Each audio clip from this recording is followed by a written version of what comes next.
The crisp late autumn air bit at Elara Vance's exposed skin as she stepped out of the rented SUV.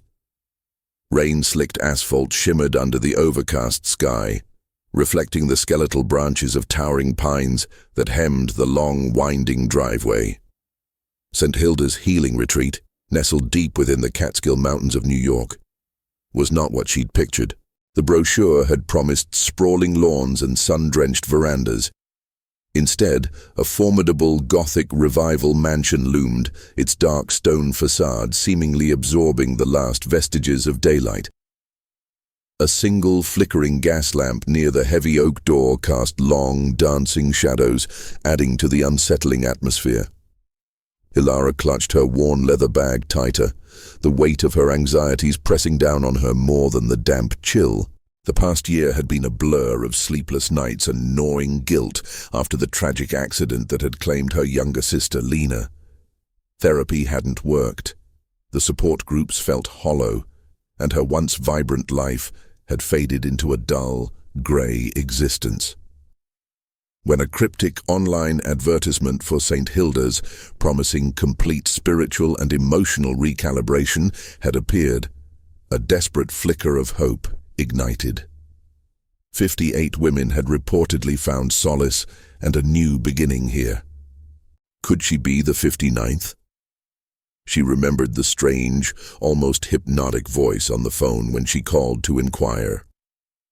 A woman named Serafina, the retreat's enigmatic director, had spoken in hushed tones about St. Hilda's unique methods, emphasizing discretion and absolute commitment. The cost was exorbitant, a sum Elara had to drain her meager savings for, but what was money when peace of mind was at stake? As she approached the massive front door, she noticed a detail that sent a shiver down her spine. The intricate wrought-iron gate that separated the property from the main road was strangely devoid of any markings or a name. No welcoming sign, no grand archway. Just the imposing structure, silent and watchful. She pressed the doorbell, a heavy brass mechanism that chimed with a surprisingly deep, almost mournful tone. The door creaked open, revealing a slender woman with piercing grey eyes and a severe bun.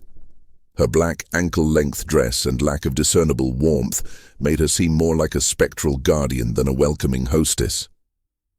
"Elara Vance, I presume?"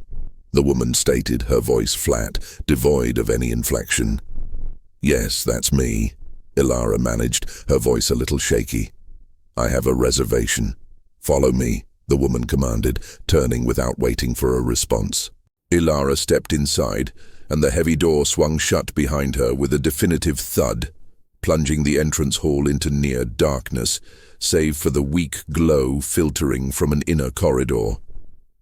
The air inside was thick with the scent of old wood, dust, and something else. A faint metallic tang that Elara couldn't quite place. The hallway was dimly lit by sconces casting pools of amber light on faded tapestries depicting solemn, abstract scenes. Her footsteps echoed on the polished wooden floorboards, the silence of the house pressing in on her. "You are the last to arrive for this cycle," the woman said, her back to Elara. "We value punctuality and adherence to our schedule here." Elara's eyes darted around, searching for other guests, but the place seemed deserted. "Are there other women here already?" she asked, her voice barely a whisper.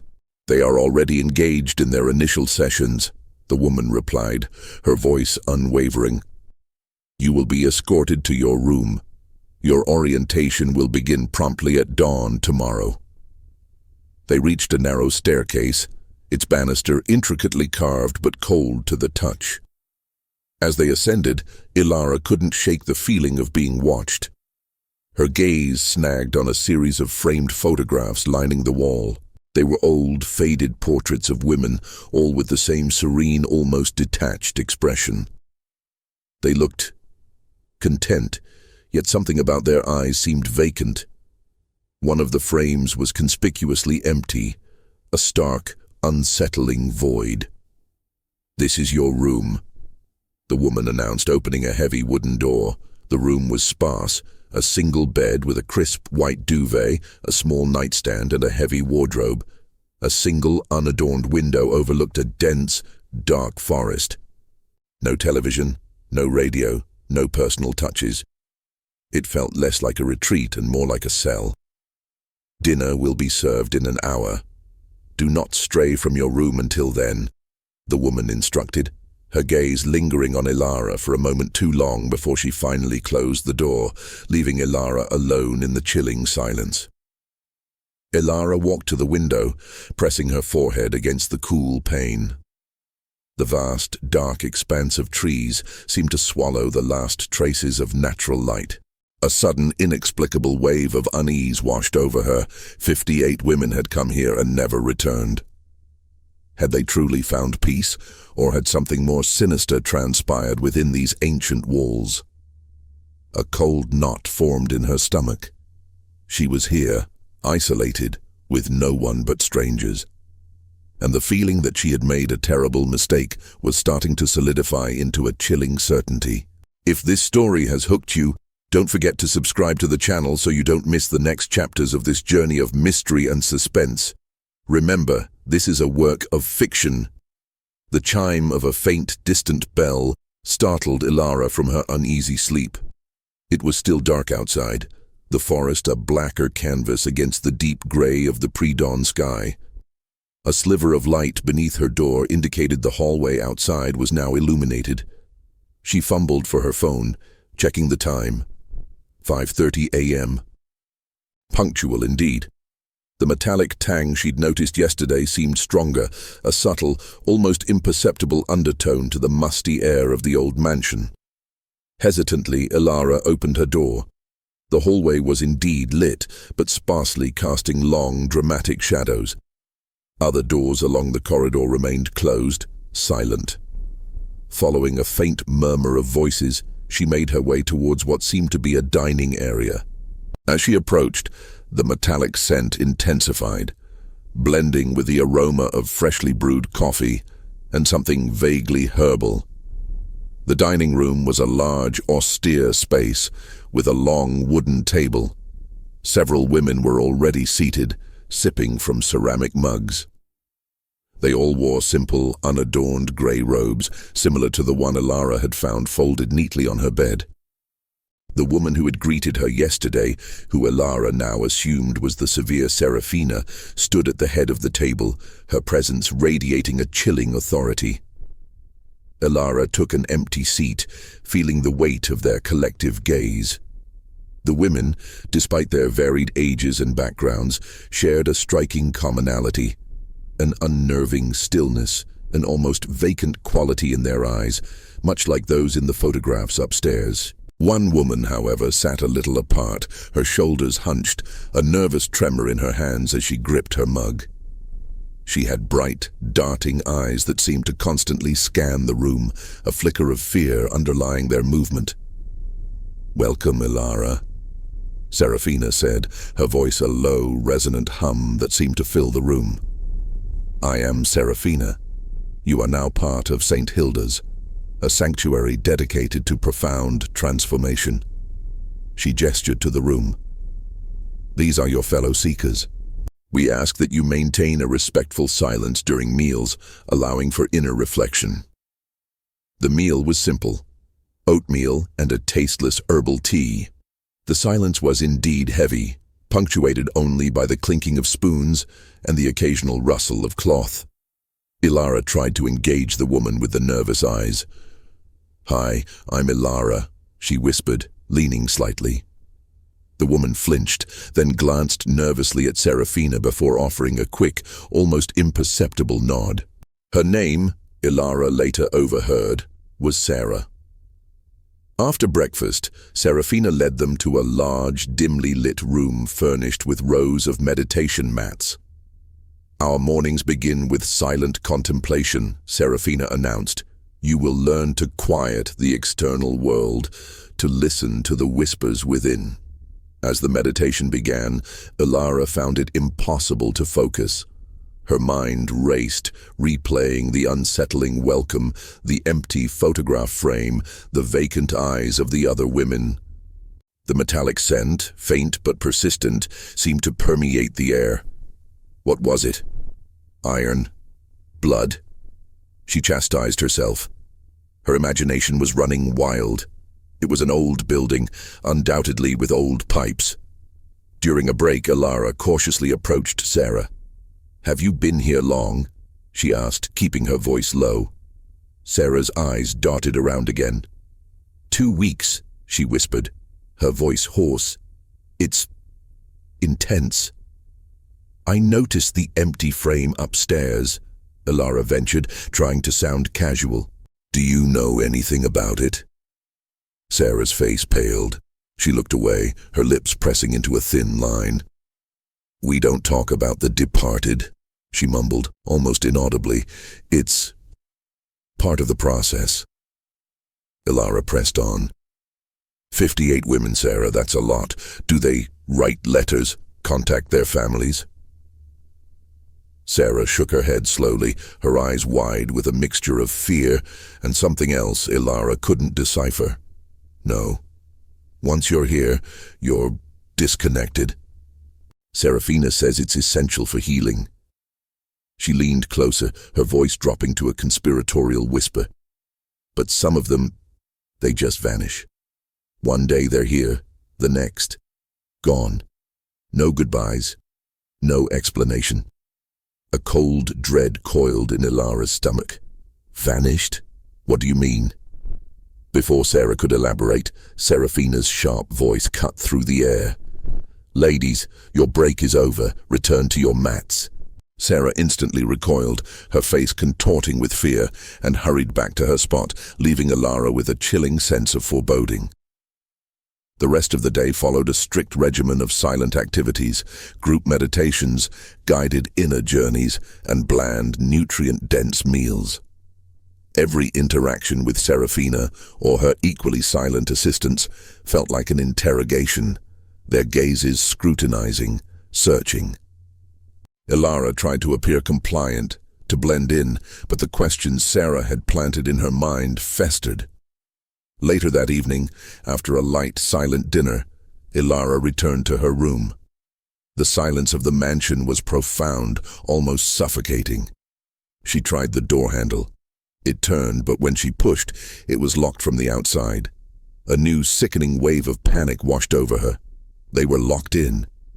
Was this part of the disconnection, or something far more sinister? She looked out the window. The forest was an impenetrable wall of black. There was no escape. The empty frame, Sarah's whispered warning about vanishing, the unsettling quiet of the other women, it all clicked into place, forming a terrifying picture. She wasn't at a healing retreat. She was trapped. And the reason 58 women never returned from St. Hilda's was beginning to feel less like a mystery and more like a terrifying realization. Days at St. Hilda's blurred into an unsettling routine, each one a carbon copy of the last, meticulously orchestrated by Serafina and her silent, severe assistants. The hours were filled with structured activities, pre-dawn meditation in the dimly lit hall, followed by a sparse, silent breakfast. Then came the inner journeys, long periods of sitting or standing in stillness, meant to encourage introspection, but which for Elara felt like a psychological endurance test. Afternoons were dedicated to communal tasks, which mostly involved meticulously cleaning the ancient, sprawling mansion. Evenings ended with another silent meal, often a watery broth or unidentifiable vegetable mash, before the women were escorted back to their locked rooms for the night.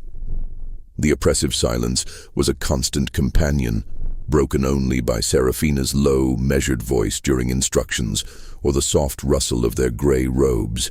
Elara found herself constantly listening, straining to hear anything out of place. A whisper, a muffled cry, anything that would confirm her burgeoning fears. The metallic scent, faint at first, seemed to intensify with each passing day, particularly in the lower levels of the house, where the communal tasks often took them. It clung to the old stone walls, to the dusty fabric of the ancient furniture, a subtle yet pervasive reminder of something sinister. She observed the other women closely. Most seemed to sink deeper into the retreat's oppressive routine, their initial apprehension replaced by a placid, almost vacant compliance. Their eyes, once holding traces of their former lives, became increasingly distant. Their movements grew slower, their responses muted. It was as if their personalities were slowly being eroded, leaving behind hollowed-out shells. Sarah, however, remained an outlier. Her nervous energy, though subdued by the retreat's regimen, still flickered beneath the surface. Elara noticed Sarah would occasionally flinch at sudden sounds or cast wary glances at Serafina when she thought no one was looking. During one of the cleaning sessions, as they dusted a forgotten library on the mansion's ground floor, Elara seized an opportunity. The assistant assigned to them, a tall, gaunt woman named Bethany, had stepped out momentarily. "Sarah," Elara whispered, "we need to talk. What is happening here?" Sarah's eyes darted to the door, then back to Elara, filled with a desperate urgency. They change you," she breathed, her voice barely audible. "They drain you. It's not healing. It's erasure." "Erasure? What are you talking about?" Elara pressed, her heart pounding. "The departed women," Sarah continued, her voice trembling. "They don't leave. They're still here, but they're different. They don't remember who they were. They become part of the staff, like Bethany." She gestured subtly towards the door, her eyes wide with terror. "Bethany was a guest. I saw her arrive. She looked just like us. Now, look at her. She's one of them." Elara's blood ran cold.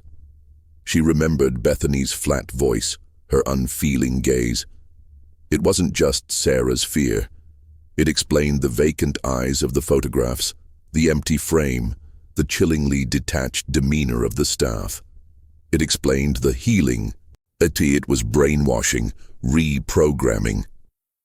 "How?" Elara whispered aghast. "How do they do it?" Sarah shook her head. "I don't know exactly, but it has something to do with the night sessions, the ones after dinner, the ones we don't attend until ready." Her voice dropped to an even lower whisper. "And the infusions." "Infusions?" Elara frowned. "What infusions?" "The tea," Sarah rasped. "The herbal tea they give us every morning. It tastes off, and the metallic smell. It's stronger during those evening sessions, I've heard." Just then, Bethany re-entered the library.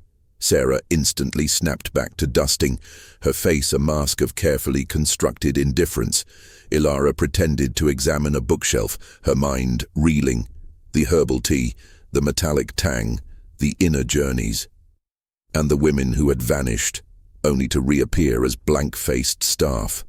This wasn't a spiritual retreat.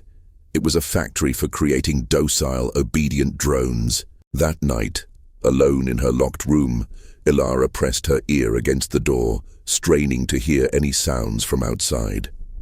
The silence was punctuated by distant, muffled thuds and a low, almost rhythmic humming sound that seemed to emanate from the lower levels of the mansion.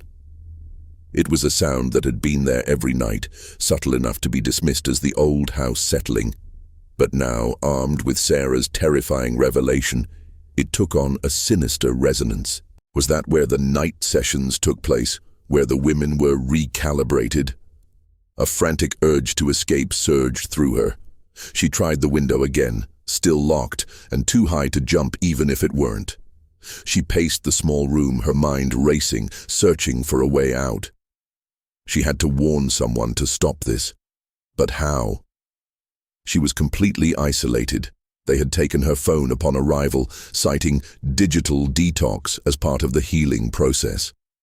The fear was palpable now, a cold, hard knot in her stomach. She was trapped in a place that systematically stripped away identities, turning fearful women into empty vessels. 58 women had never returned. Elara knew with a terrifying certainty that she couldn't become the 59th. She had to fight. She had to uncover the truth about what truly lay beneath St. Hilda's serene facade. The rhythmic humming from the lower levels grew more distinct that night, a low mechanical thrum that vibrated through the floorboards. Elara lay awake, rigid with fear, every nerve ending screaming at her to run. Sarah's words echoed in her mind. They drain you, erasure, the night sessions, the infusions. She couldn't sleep. The metallic tang in the air felt heavier, almost palpable, and Elara swore she could taste it on her tongue, bitter and unsettling. Around midnight, a faint creak outside her door made her heart lurch. She held her breath, straining to hear. Footsteps, soft but deliberate, moved down the hallway. Then a distinct click, a lock disengaging, followed by a low, muffled moan. It wasn't from her door. It was from further down the corridor. Elara crept to her own door, pressing her ear against the cold wood. She could hear hushed voices, too indistinct to make out words, and the dragging sound of something heavy. Then, a low, despairing whimper, undeniably human, quickly muffled. The footsteps receded, heading downstairs. Silence descended once more, but it was a heavier, more oppressive silence than before, now laced with the chilling knowledge of what it concealed. Someone had been taken. Was it Sarah? The next morning, the breakfast table felt colder, the silence more profound. Elara's eyes immediately sought out Sarah's usual seat. It was empty. Her heart sank. Sarah was gone, just like the departed women. The fear that had been a persistent ache now flared into a consuming inferno. Serafina's gaze swept over the room, pausing briefly, almost imperceptibly, on Elara. "We had a recalibration last night," she announced, her voice as smooth and unfeeling as polished stone. "One of our guests has moved to a deeper phase of healing. Her journey is now complete, and she will contribute to the collective in a new capacity." A knot formed in Elara's throat. New capacity. That meant Sarah was now a blank-faced assistant, another ghost in the silent halls of St. Hilda's. The truth hit her with the force of a physical blow. This wasn't just about control, it was about conversion. They were turning these women into slaves. During the morning inner journey session, Elara's mind was frantic, not with meditation, but with a desperate need to find a way out. She needed information. She remembered Sarah's mention of infusions in the tea. Could that be the key? Was it a sedative, a hallucinogen, or something more insidious, a chemical agent designed to slowly strip away memory and personality? At lunch, Elara noticed a small, elderly woman named Martha, who had always seemed particularly withdrawn, struggling to hold her spoon.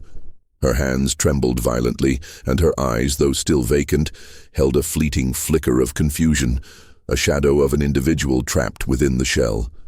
Elara decided she needed to act, and fast, before she succumbed to the same fate. That afternoon, during the communal task of cleaning the unused kitchen, Elara saw her chance. Bethany, the gaunt assistant who was once a guest, was supervising, but her movements were slow, almost mechanical. As Bethany bent to wipe a lower shelf, Elara swiftly emptied her teacup from breakfast into a nearby potted plant, making sure no one saw. It was a risky move, but she had to know. If the tea was the agent, then by not consuming it, she might retain her faculties for longer. The metallic smell was particularly strong in the kitchen, mingling with the faint, sweet scent of decay. Elara surreptitiously sniffed the air, trying to pinpoint its source. It seemed strongest near a bolted heavy-duty door at the back of the pantry, a door she had never seen opened. She tried the handle. It was locked and incredibly sturdy. Whatever was behind it, they clearly didn't want anyone to see. Later that evening, as darkness fell, Elara felt a strange clarity mixed with her terror. She hadn't consumed the tea. Would she feel different? Would she still be fully herself tomorrow? The thought was a small, fragile beacon in the oppressive darkness. Her fears were confirmed when, just after dinner, Serafina announced a new phase of personal growth for Elara. "Elara, your courage and commitment have been noted," Serafina said, her voice unusually resonant. "You are ready for the next level of your transformation. You will join the night session tonight." Elara's blood ran cold. This was it, the moment she had dreaded. She glanced at the other women, but their faces were expressionless, unblinking. No warning, no pity. Serafina's assistant, a woman with unnaturally calm eyes named Clara, stepped forward. "Please follow me, Elara." Elara stood, her legs feeling like lead. She looked back at her empty seat, a silent prayer forming in her mind. This was her chance to find out what truly happened in the night, or to become another one of St. Hilda's silent, vacant staff. As Clara led her down the long, dimly lit corridors, Elara's gaze swept over the portraits on the wall, their vacant eyes now seeming to mock her. The empty frame at the end of the hall seemed to beckon, a chilling premonition.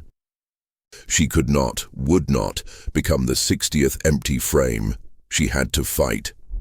If this story has you on the edge of your seat, subscribe to the channel and hit the notification bell.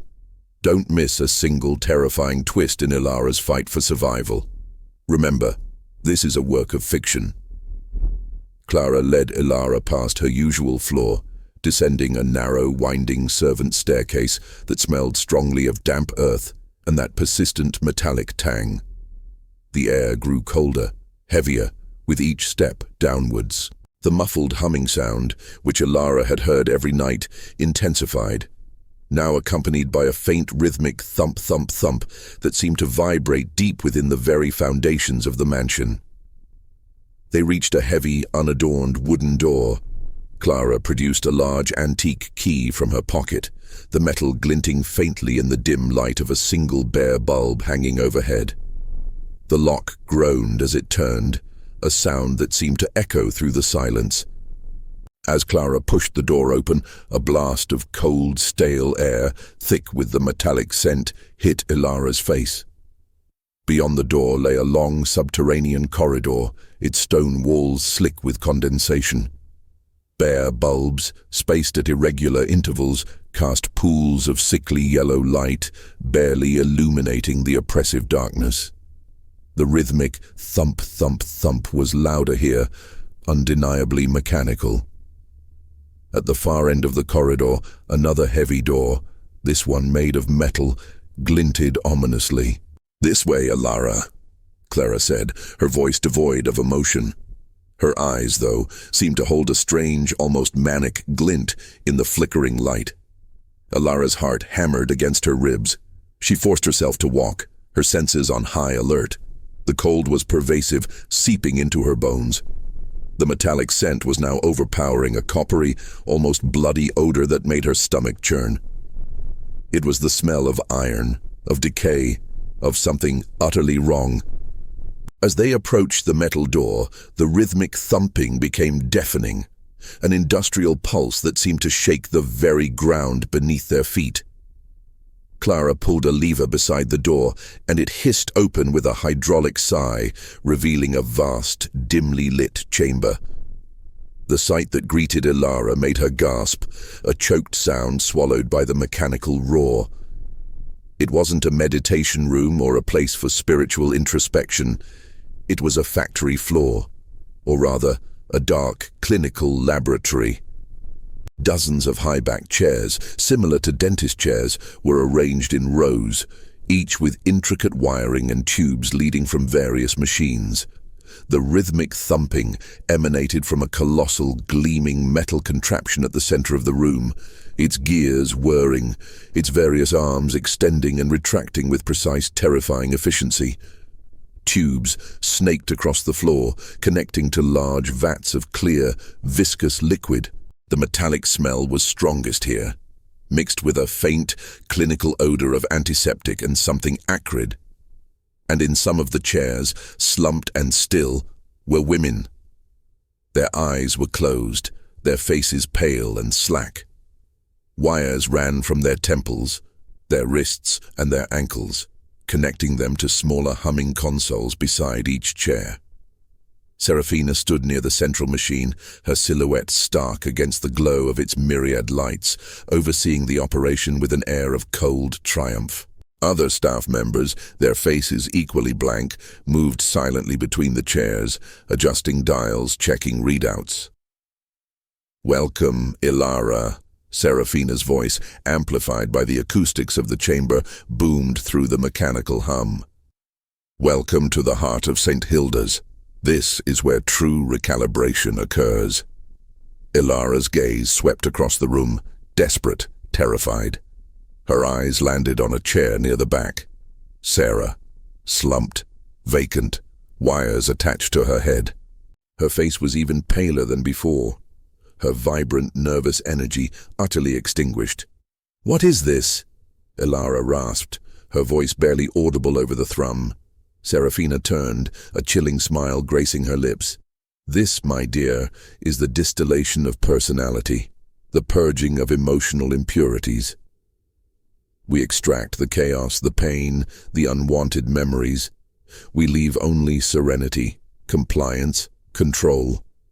She gestured to the large vats. "The healing infusions, as we call them. A precise blend of neurological inhibitors and memory suppressants, delivered intravenously. The machines," she gestured to the central contraption, "amplify the process, gently guiding the neural pathways into a state of profound receptivity. The trauma, the grief, the fear, it's all systematically removed. What remains is a blank slate, ready to be imprinted with pure contentment." Elara felt a wave of nausea. "You're brainwashing them. You're turning them into zombies." Serafina chuckled, a dry, humorless sound. "A harsh assessment, but not entirely inaccurate. We are merely optimizing them for a life free of the burdens that brought them here. They find peace, Elara, and in their newfound tranquility, they serve a greater purpose, assisting others on their journey." She swept her hand around the room. "These are the 58 women who never returned. They are here, and they are content." Elara's eyes fell upon a woman in the chair closest to them, her skin a waxy yellow, her breathing shallow. Her hair, once a vibrant red in a faded photograph Elara had seen upstairs, was now dull and thin. It was one of the older portraits. This wasn't just about erasing memories, it was about draining their very life force. The metallic tang, the scent of decay. It was the byproduct of this monstrous process, the waste product of stolen identities. "And you, Elara," Serafina continued, stepping closer, her eyes gleaming with a predatory light. "You are uniquely resilient.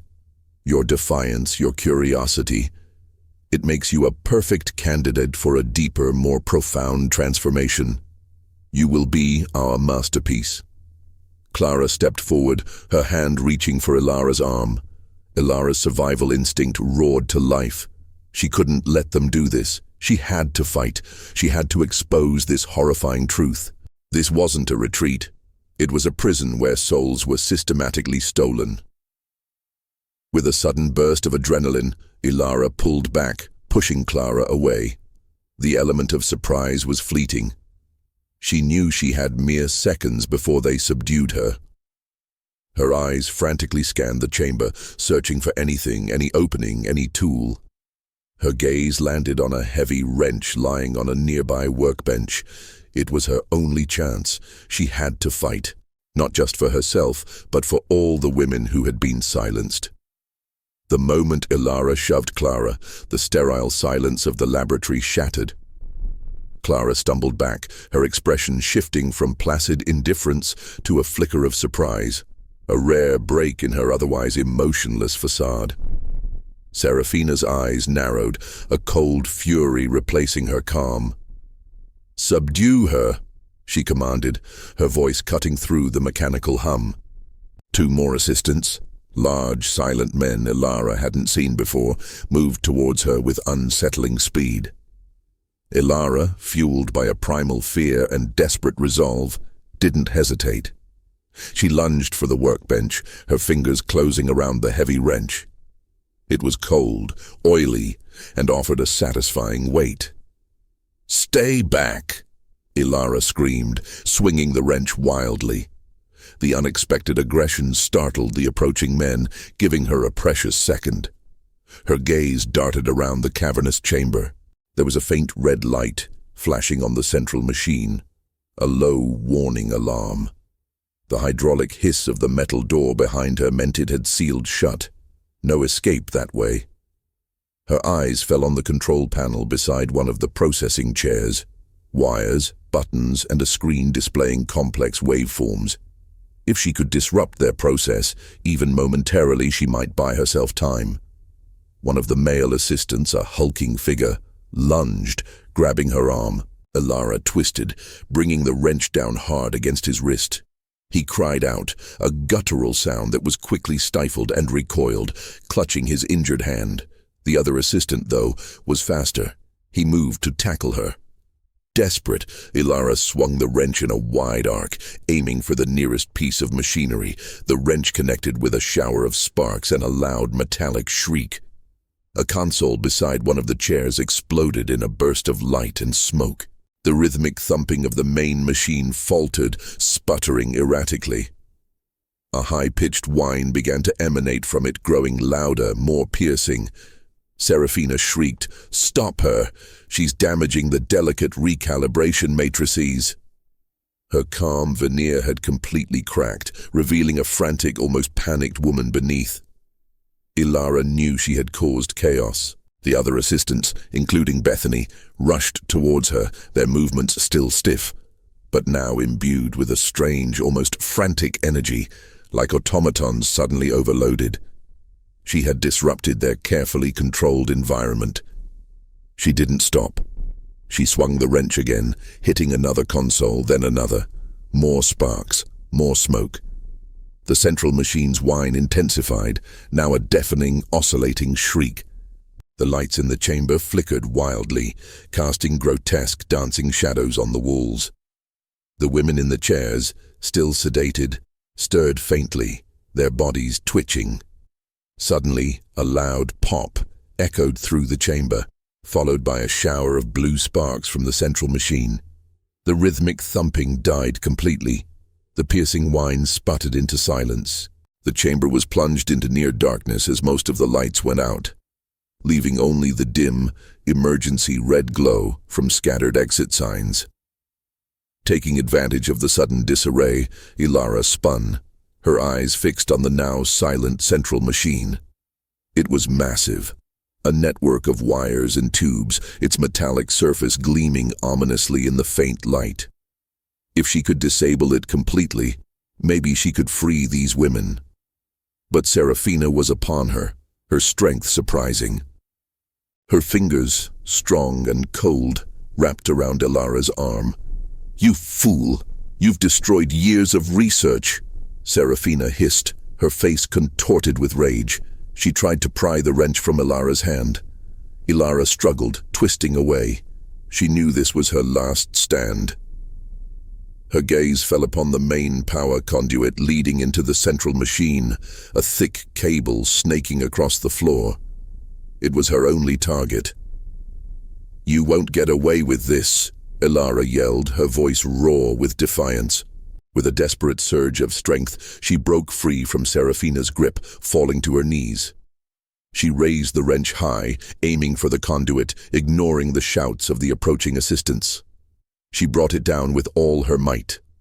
A blinding flash of light erupted from the conduit, a deafening crack reverberated through the chamber, followed by the acrid smell of burnt plastic and ozone. The remaining lights sputtered and died, plunging the chamber into complete darkness. The only sound was a faint, sparking hiss from the severed conduit and Serafina's choked gasp. In the sudden blackness, Elara scrambled, her hands outstretched, searching for an exit. Chaos erupted around her. The sedated women in the chairs began to stir more violently, disoriented by the abrupt power failure and the cessation of the process. Confused murmurs and whimpers filled the air. The assistants, suddenly bereft of light and their guiding commander, stumbled in the darkness. Elara bumped into something large and unyielding, the main metal door. She fumbled for the lever Clara had used. Her fingers brushed against it. She pulled it down with all her might. The door hissed open, a faint rectangle of emergency red light from the corridor now visible. She didn't look back. She stumbled out into the narrow, cold corridor, the metallic scent still clinging to her, but now mixed with the bitter tang of ozone. Behind her, the chamber of horrors was filled with muffled cries, shouts, and the eerie, disoriented movements of the freed, but not yet awakened, women. She had to get out. She had to expose St. Hilda's. Elara burst through the metal door into the cold, damp subterranean corridor, her lungs burning, her heart a frantic drum against her ribs. The emergency red lights from the exit signs cast a sinister glow, barely illuminating the slick stone walls. Behind her, the muffled sounds of chaos from the destroyed lab intensified. Shouts, the clatter of equipment, and the disoriented whimpers of the women who had been hooked up to the machines. She heard Serafina's enraged voice, faint but clear, screaming her name. She scrambled up the narrow, winding servant staircase, the cold, musty air doing little to cool her fevered skin. Her legs ached, but adrenaline surged through her veins, a powerful current propelling her upwards. She reached the first landing, then the second, the familiar parts of the mansion. The silence here was still oppressive, but now it felt different, like a watchful predator, waiting. She knew she couldn't simply walk out the front door. Serafina and her remaining staff would be mobilizing, searching for her. She needed to find an alternative exit, a way to alert the authorities. Her phone had been confiscated. She had no way to call for help. Elara moved stealthily through the dark, deserted hallways, her senses heightened. The mansion, once an imposing fortress, now felt like a labyrinth designed to trap her. She tried door after door, hoping to find an unlocked window or a back entrance. Most were locked or led to more dead ends. The few windows she found were either barred or too high to consider. She thought of Sarah, still trapped in that horrifying chamber, her mind likely shattered. And Martha, the elderly woman with the trembling hands. They were victims, and Elara was their only hope. This thought fueled her, pushing aside the fear that threatened to paralyze her. Suddenly she heard heavy footsteps from behind her, approaching rapidly. They were coming for her. Elara ducked into a small, unlit alcove, pressing herself against the cold stone wall, holding her breath. Two of the male assistants, armed with flashlights, swept past, their faces grim, their movements precise. They seemed to be heading towards the main entrance. They expected her to try that way. Good. Once they were out of sight, Elara moved in the opposite direction. She remembered seeing a service entrance near the kitchen area during her communal tasks. It was a long shot, but it was her only lead. She navigated through the maze of corridors, guided by faint glimpses of the moon through high windows. The air grew colder as she neared the kitchen wing, and the scent of damp earth became stronger, indicating proximity to the outside. She found it, a heavy, unassuming wooden door, half hidden behind a stack of old crates. It looked like a delivery entrance. Elara tried the handle. Locked. Despair threatened to engulf her. She was so close. She glanced around frantically. A small, rusty crowbar lay on the floor near the crates, likely forgotten by a delivery person. It was her only chance. With desperate strength, she wedged the crowbar into the crack between the door and the frame. She gritted her teeth, straining, her muscles screaming in protest. The wood groaned, then splintered with a sharp crack. She pulled again, putting all her weight into it. Another wrenching sound, and the latch finally gave way with a splintering tear. The door swung inwards, revealing a small, muddy service path leading into the dense, dark woods. A strong gust of wind, laden with the scent of pine and rain, hit her face. It was raining heavily now, a torrential downpour that obscured visibility and turned the path into a slick, treacherous slope. The storm was a blessing and a curse. It provided cover, but made escape incredibly difficult. Elara burst out into the downpour, stumbling onto the muddy path. The cold rain was a shock, but it invigorated her, washing away the metallic tang that had clung to her. She looked back at the imposing mansion, its dark silhouette barely visible through the sheets of rain. It seemed to watch her, a silent, malevolent presence. She plunged into the forest, the dense canopy offering little protection from the relentless rain. The ground was uneven, treacherous with roots and slick mud. Twigs snapped under her feet and thorny bushes tore at her clothes and skin. She pushed through, her only goal to get as far away from St. Hilda's as possible. She ran until her lungs burned, until her legs felt like lead, until she could no longer hear any sounds from the mansion. Eventually, exhausted and shivering, she collapsed against a massive oak tree, its rough bark digging into her back. The rain continued to lash down, soaking her to the bone. She was lost, alone in a dark, unforgiving forest, miles from civilization. But she was free, for now. The immediate danger was past, but the harrowing truth of what she had witnessed and the chilling realization of the monstrous operation Serafina was running weighed heavily on her. She had to find a way to expose them, to save the women still trapped. Her escape was only the first step. The real fight was yet to begin. If this chapter left you breathless, there's even more suspense to come. Subscribe to the channel now and turn on notifications so you don't miss the next thrilling parts of Elara's story. Remember, this is a work of fiction. The relentless downpour continued through the night, a cold, unceasing deluge that turned the forest floor into a muddy, treacherous swamp. Elara huddled beneath the thick canopy of a towering pine, shivering uncontrollably, her teeth chattering. Her clothes were soaked, plastered to her skin, and every muscle in her body screamed in protest. She hadn't eaten since the bland dinner at St. Hilda's, and the biting cold was beginning to numb her extremities. As dawn approached, a grey, watery light filtered through the dense trees. Elara pushed herself up, her limbs stiff and protesting. She had to keep moving. She tried to orient herself, but the forest was a disorienting maze of identical trees and muddy ravines. She walked for what felt like hours, fueled only by the desperate need to find civilization, to find help. The haunting images of the laboratory, the vacant faces of the women, and Sarah's shattered eyes spurred her onward. Around mid-morning, just as despair threatened to consume her, she saw it. A faint glimmer of metal through the trees.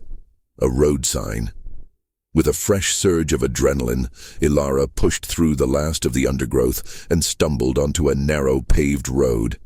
It was cracked and overgrown, clearly not a main highway, but it was a sign of humanity.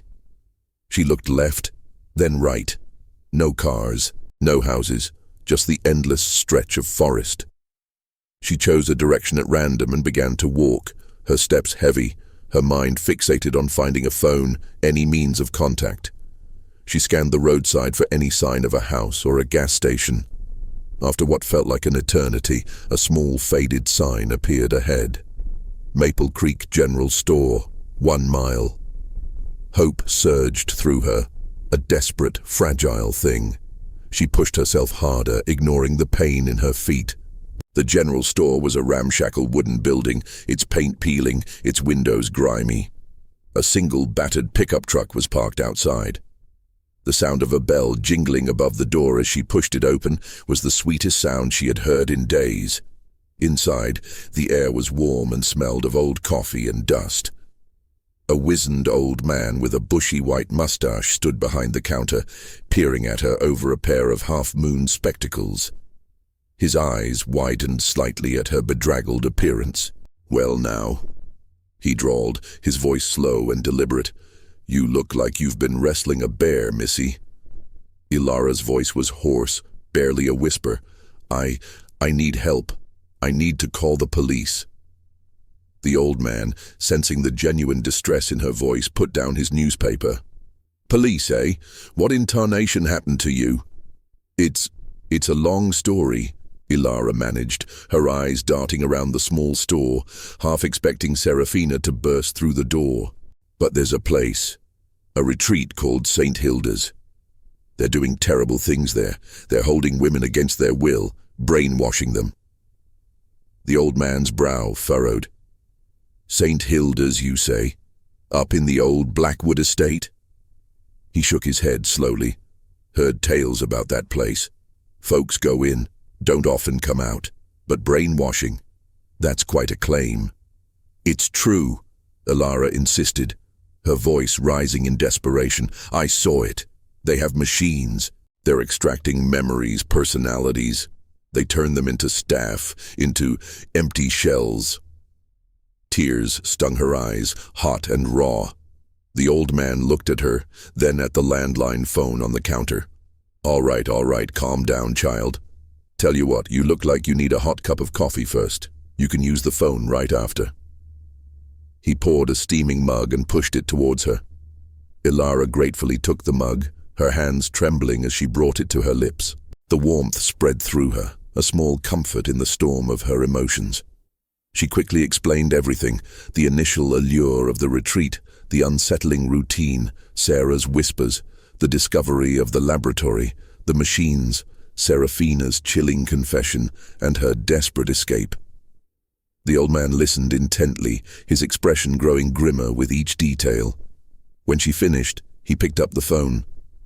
"This ain't a local number for the state police, but it's the regional office. They'll know what to do with a story like this." He dialed, then handed the receiver to Elara. "Hello?"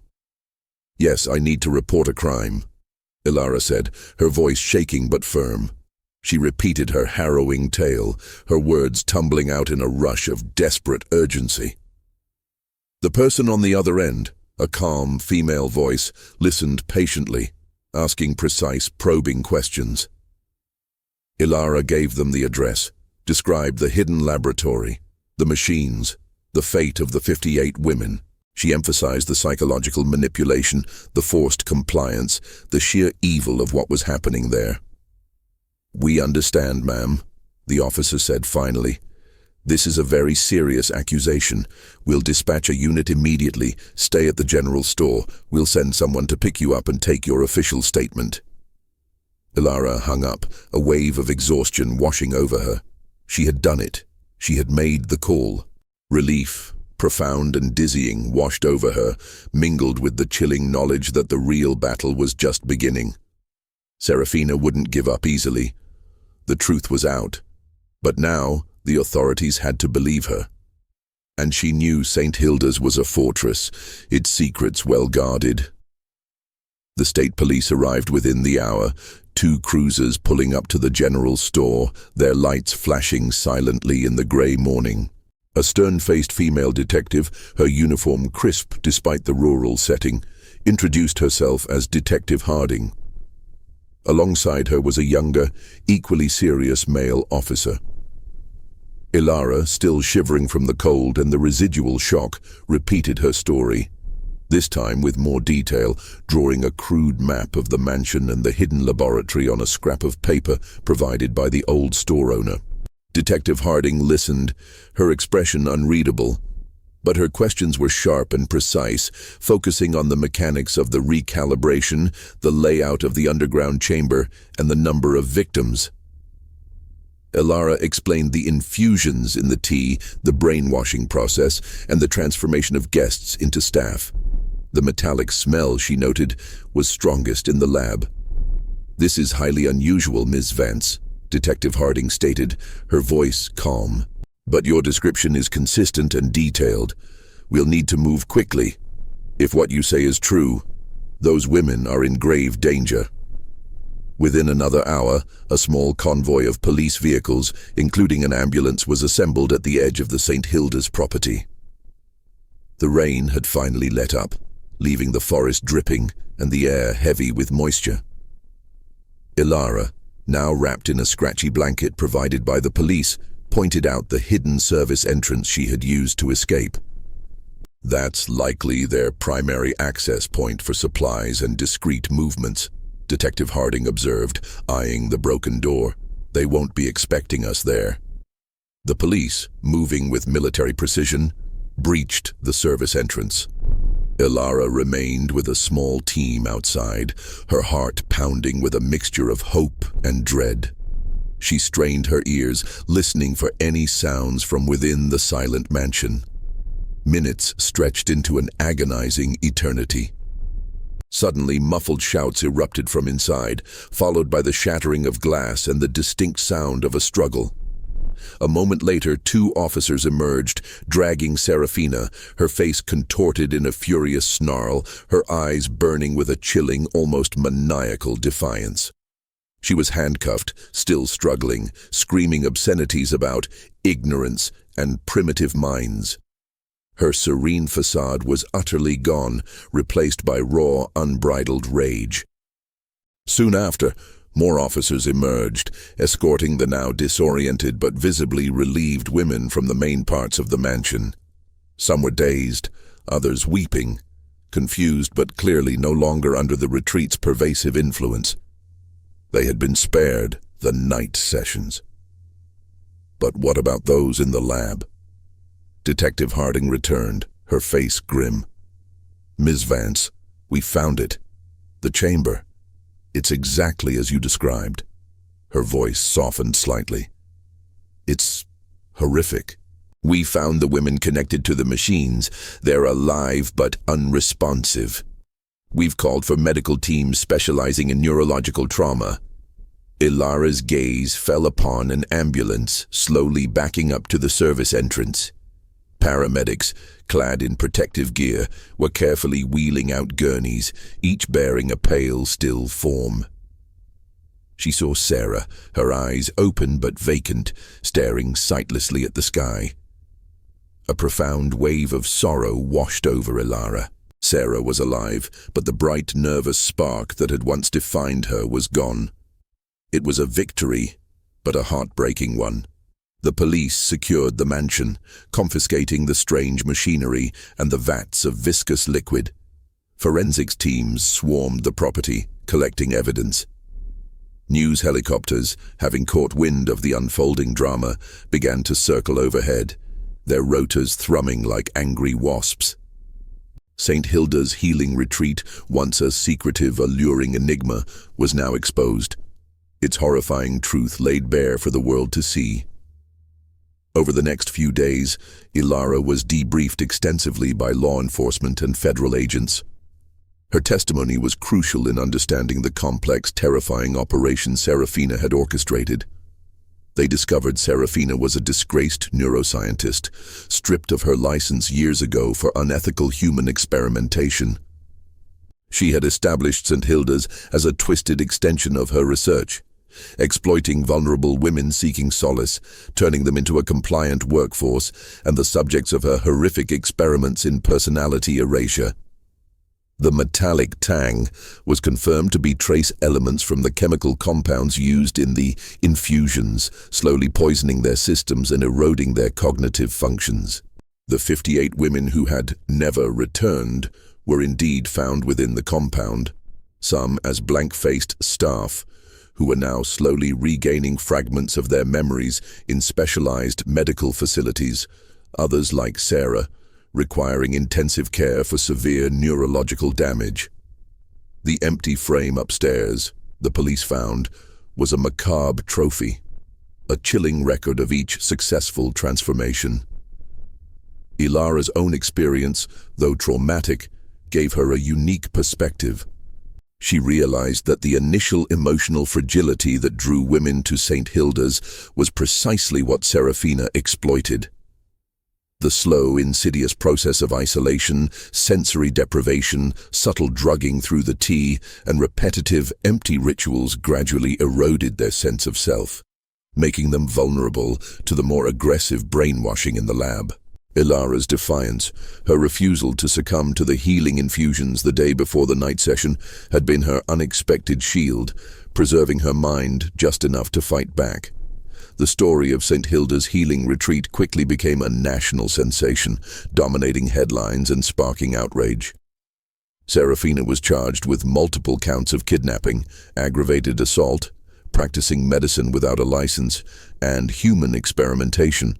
The dark secrets of the Gothic mansion in the Catskills were finally brought to light. But the scars left on the victims, and on Elara, would take far longer to heal. Elara, however, no longer felt the crushing guilt over Lena's death.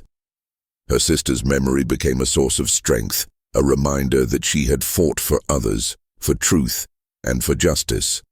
Her own personal trauma was now inextricably linked with a larger, horrifying truth she had helped uncover, giving her a new purpose. Months later, the once imposing St. Hilda's healing retreat stood desolate, its windows boarded up, its dark stone facade now a stark monument to the horrors it had concealed. The grand wrought iron gate was plastered with official no trespassing signs, a stark contrast to its previous unmarked anonymity. The Catskill mountain air, now crisp with the promise of spring, carried no more metallic tang, only the clean scent of pine and damp earth. Elara Vance sat on a bench in a quiet park in a small town, far from the mountains, watching children play. The wounds of St. Hilda's were still fresh, but they were slowly, painstakingly healing. Her sleep was still troubled by nightmares of the dark lab and vacant eyes, but she no longer woke in a cold sweat every night. Therapy, this time with legitimate professionals, was helping her process the trauma, the fear, and the lingering sense of violation. The news had faded from the immediate headlines, but the impact of the St. Hilda's case resonated deeply. Serafina, defiant to the end, had been sentenced to multiple life terms, her twisted research finally brought to justice. The rescued women, the 58 whose identities Serafina had tried to erase, were now undergoing extensive rehabilitation. Many faced long roads to recovery, some perhaps never fully regaining their former selves. But they were receiving care, and that, Elara knew, was the true victory. She had visited Sarah in a specialized neurological rehabilitation center. Sarah's eyes still held a distant quality, but there were fleeting moments, brief glimpses of her former self. During one visit, Sarah had murmured Elara's name, a raw, fragile sound, a tiny spark of recognition that had brought tears to Elara's eyes. It was a slow, arduous process, but there was hope. Elara had found an unexpected purpose in the aftermath.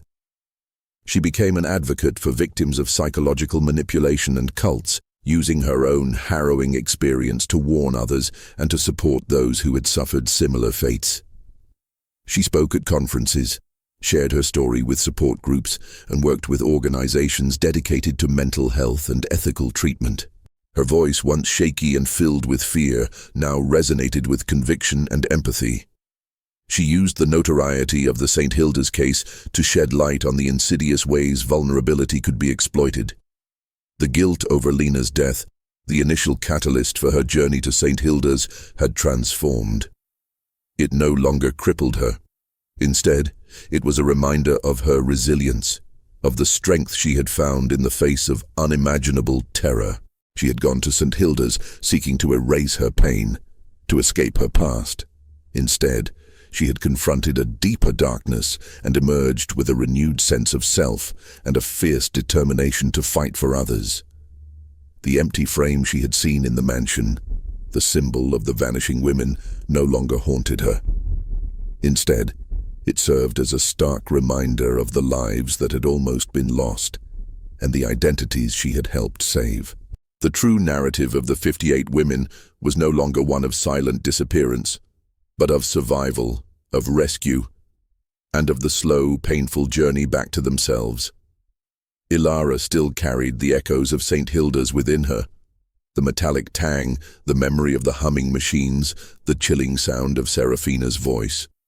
But she also carried the knowledge that she had faced unimaginable evil and had found the courage to expose it. The Catskill Mountains still loomed in her memory, but now they represented not just a place of terror, but a landscape where a battle for human dignity had been fought and, against all odds, won. She knew her journey of healing was ongoing, a continuous process of confronting the past and building a future. But for the first time in a long time, Elara Vance felt a profound sense of peace. She was no longer a victim. She was a survivor, a witness, and a beacon of hope for others who had walked through similar shadows. The mystery of the 58 women had been solved, and in its unraveling, Elara had found herself.